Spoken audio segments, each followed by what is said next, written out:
most consider chiropractic as a way of aligning everyone's spine nice and straight. Well, the fact of the matter is everyone has twists and turns to their back and they function perfectly fine. So we're really more concerned with how do those spinal joints function. Each of those joints should have some independent movement to them. If not, well, that's where chiropractic comes in. We restore that mobility and let the spine function as it should.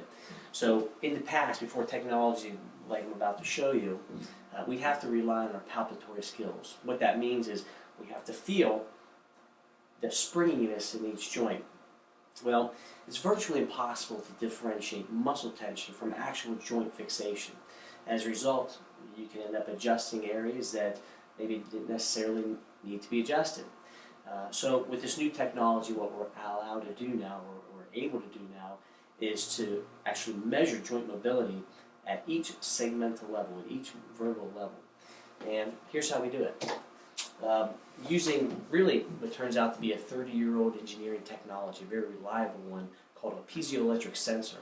And what that sensor does is measures movement or restriction in a particular structure. Let me demonstrate how it works. So initially, I'm going to activate this instrument into this cushion. This cushion has plenty of movement, as we see. And so when we activate it into it, we get a particular reading on the monitor. And it shows a low-level green bar, if you can see that. Now I'm going to activate it into this wall where there's little to no movement. And we see a line that appears a lot longer. Well, the longer that green bar is, the tighter the joint is. And so more indication than an adjustment is required. So what we do on our evaluation, our spinal evaluation, is we gently tap, as we go over to the board here, we'll gently tap each and every one of these vertebrae, measuring how much joint mobility is in them.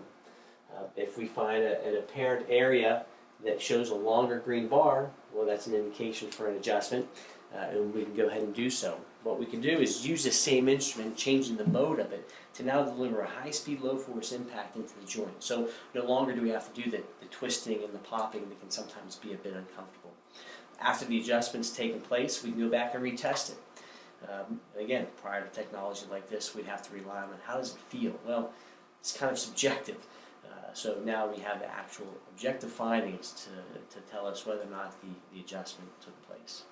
And that's it. So it's been a nice piece of equipment to use in the last several years, and really introduced chiropractic to a lot of people who maybe once considered it, but were just too afraid of the delivery system or the actual adjustment. This is it's virtually pain-free.